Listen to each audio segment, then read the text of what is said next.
Muy bien, ahora vamos a resolver la pregunta 26, que nos dice lo siguiente. Para esta pregunta, primero que todo, vamos a decir que tenemos que utilizar esta información que tenemos acá, que lo utilizamos también para la pregunta 25. ¿Sí?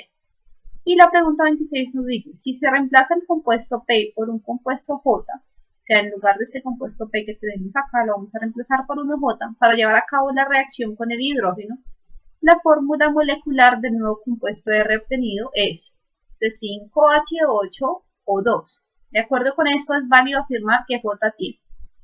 Simplemente lo que vamos a hacer es lo siguiente. Ya tenemos la reacción, la tenemos acá. Y aquí, en lugar de este compuesto P, vamos a tener un compuesto J. Pero inicialmente es esto así. Y nos están dando también la fórmula del compuesto resultante, que es el compuesto R. Bien, entonces vamos a escribir acá compuesto R es C5H8O2. Muy bien.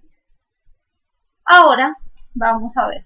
Y nos están diciendo, por ejemplo acá podemos ver que el compuesto R es el resultado de sumarle dos hidrógenos al compuesto P, en este caso. Entonces, si seguimos, como tenemos la misma reacción, el compuesto R en este caso sería el resultado de sumarle dos hidrógenos al compuesto J. En lugar de este compuesto P tendríamos el compuesto J. Bueno.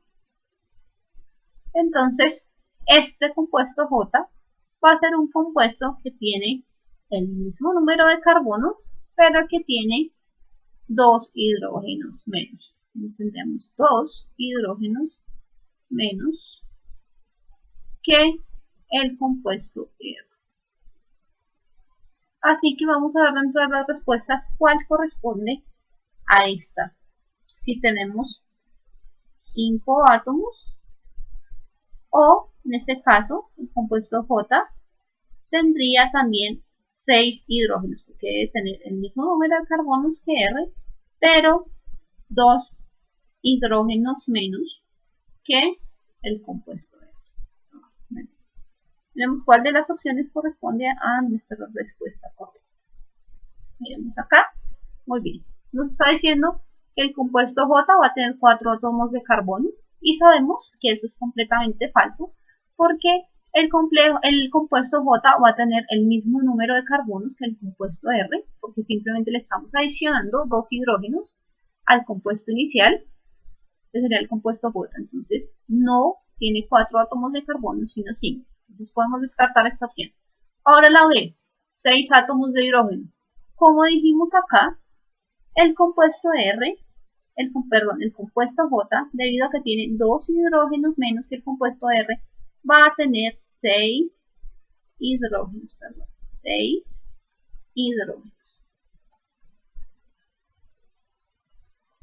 6 átomos de hidrógeno.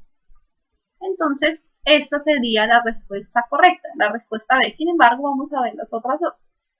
La C nos dice que tenemos 6 átomos de carbono, lo cual es falso porque, vuelvo y repito, el compuesto J debe tener el mismo número de átomos de carbono que el compuesto R. Y la D nos dice que tiene 5 átomos de hidrógeno. Ya miramos que no, porque el compuesto J debe tener 6 átomos de hidrógeno por las razones que vimos anteriormente. Muy bien. Ahora vamos a la siguiente pregunta. Ok, la pregunta número 27. Ok, entonces esta pregunta realmente es muy sencilla porque nos dice, la función orgánica alcohol se caracteriza por presentar un átomo de hidrógeno unido a un átomo de oxígeno y este unido a un átomo de carbono por medio de enlaces sencillos. De acuerdo con lo anterior, la estructura que representa un alcohol es. Entonces, lo que nos están preguntando es simplemente cuál de estas 4 estructuras representan a un alcohol basado en la definición que nos dieron acá. Acá que nos están diciendo que un alcohol se caracteriza por presentar, vamos a dibujarlo acá, por presentar un átomo de hidrógeno unido a otro de oxígeno. Entonces tenemos un átomo de oxígeno unido a uno de hidrógeno, y este a su vez, por un enlace sencillo, ¿no? Y este a su vez está unido a un átomo de carbono por un enlace sencillo también. Entonces este sería la característica principal de un alcohol, tener este tipo de enlaces. Que eso en realidad es un grupo de hidroxilo, si ustedes lo ven, es un grupo de hidroxilo unido a un carbono. Muy bien. Entonces ahora vamos a buscar de nuestras estructuras cuál corresponde a este tipo de enlace que tenemos ahí del hidrógeno, el carbono y el oxígeno. Aquí como podemos ver, este tiene un enlace del oxígeno, pero el oxígeno está unido a dos carbonos, no a un oxígeno y a un carbono. Por lo tanto, podemos descartar la opción A. Muy bien. La opción B. Aquí podemos ver que el oxígeno no está unido a un hidrógeno, sino está unido simplemente a un carbono con dos enlaces. Un enlace doble acá. Entonces podemos descartar esta respuesta. Y la respuesta C, en este caso, vemos que también sucede lo mismo. Tenemos un enlace doble del oxígeno con el carbono. No tenemos un enlace sencillo con ningún hidrógeno. Por tanto, esta también la podemos descartar. Y ahora vemos la C. En la C podemos ver que hay un enlace sencillo entre el oxígeno con el carbono y con el hidrógeno. De acuerdo a lo que nos dice el enunciado, esta sería la estructura de un alcohol. Y así nuestra respuesta correcta es la D. Muy bien. Ahora vamos a resolver la pregunta número 28, que nos dice, cuando dos o más compuestos tienen fórmulas moleculares idénticas, pero diferentes fórmulas estructurales, se dice que cada una de ellas es isómero de los demás. De los siguientes compuestos, no es un isómero del butanol. Entonces tenemos que recordar cómo es el butanol. Entonces el butanol va a ser una cadena de carbonos. Vamos a borrar esto de acá, quitarlo de acá, muy bien. Y vamos aquí a colocar una cadena de butanol. Tendría buta, quiere decir que tiene 4 carbonos, que vamos a dibujar acá. Y en este caso, como nos dice que es un butanol, no va a tener enlaces ni triples ni dobles, sino solamente enlaces sencillos, y va a tener un grupo de hidroxilo ubicado en algún sitio. En este caso yo lo voy a colocar acá, simplemente para poner un ejemplo de cómo es el butanol. Muy bien. Acá tenemos el butanol. Y como nos dice ahí, vamos a ver cuál de estos 4 es un isómero del butanol. Pero entonces aquí nos dice el enunciado, nos está definiendo qué es un isómero, porque nos está diciendo que son compuestos que tienen fórmulas moleculares idénticas, pero diferentes fórmulas estructurales. ¿Esto qué quiere decir?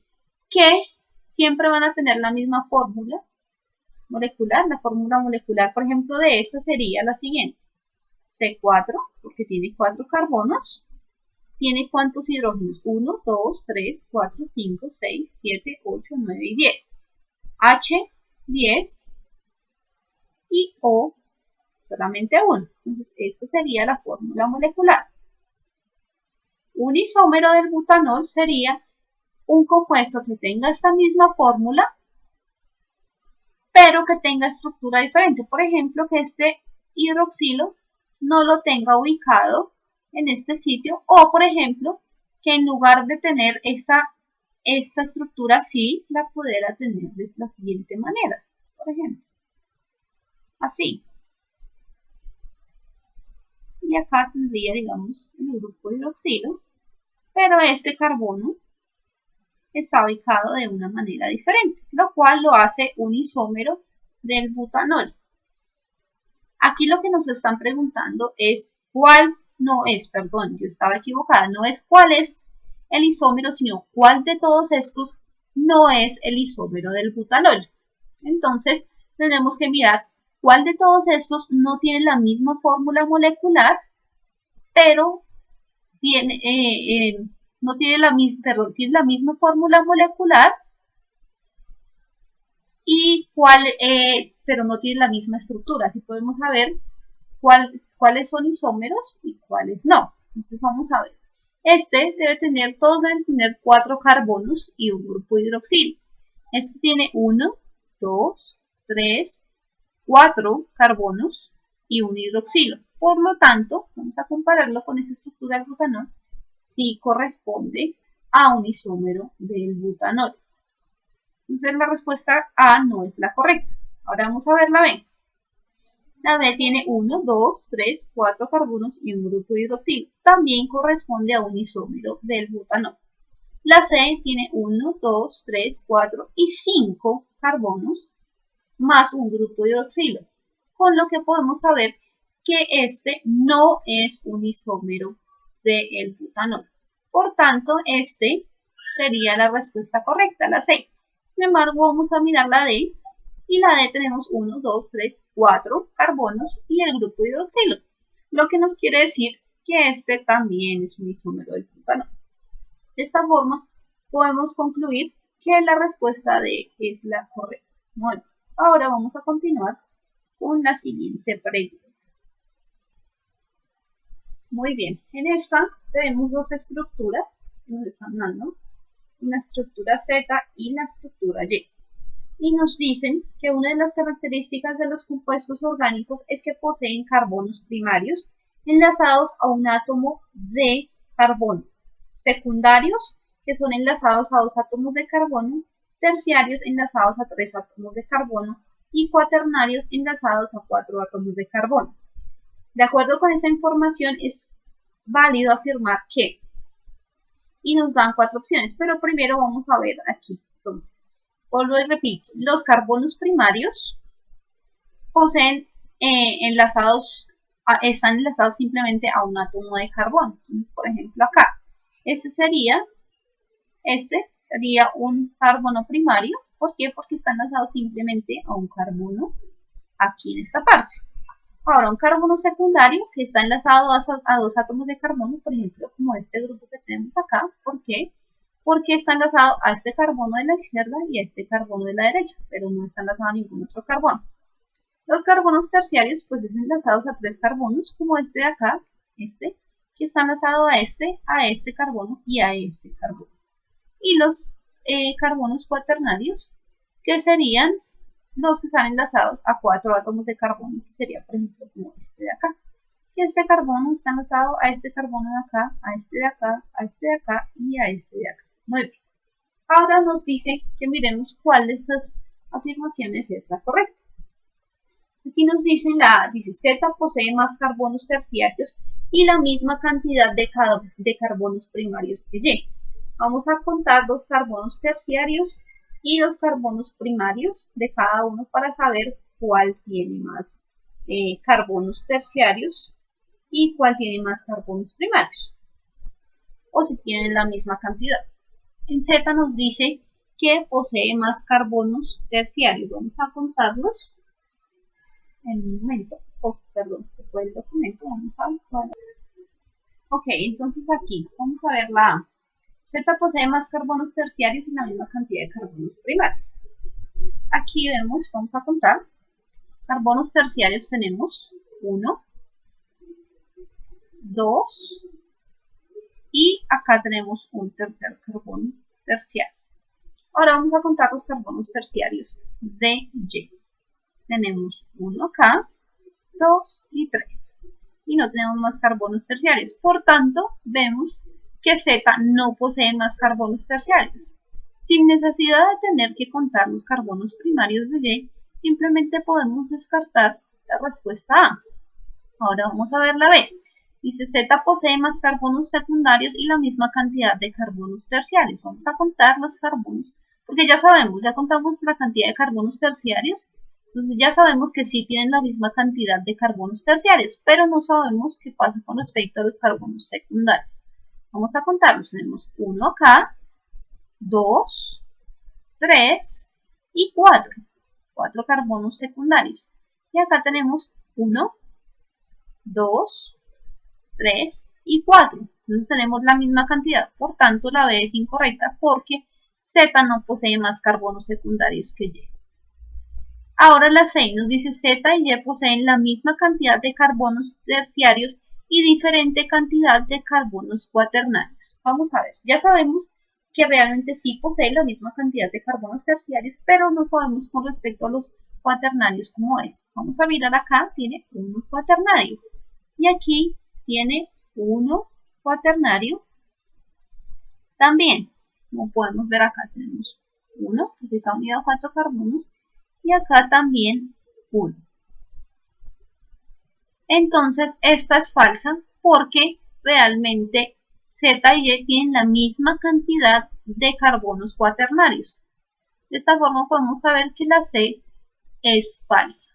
De esta forma ya sabemos que la D es la correcta porque Z y Y sí poseen la misma cantidad de carbonos terciarios y secundarios, que ya los contamos. Acá tenemos 3 carbonos terciarios y 3 acá, y 4 carbonos secundarios y 4 carbonos secundarios, que ya los contamos. Muy bien, entonces la respuesta correcta es la D. Ya podemos proseguir con la siguiente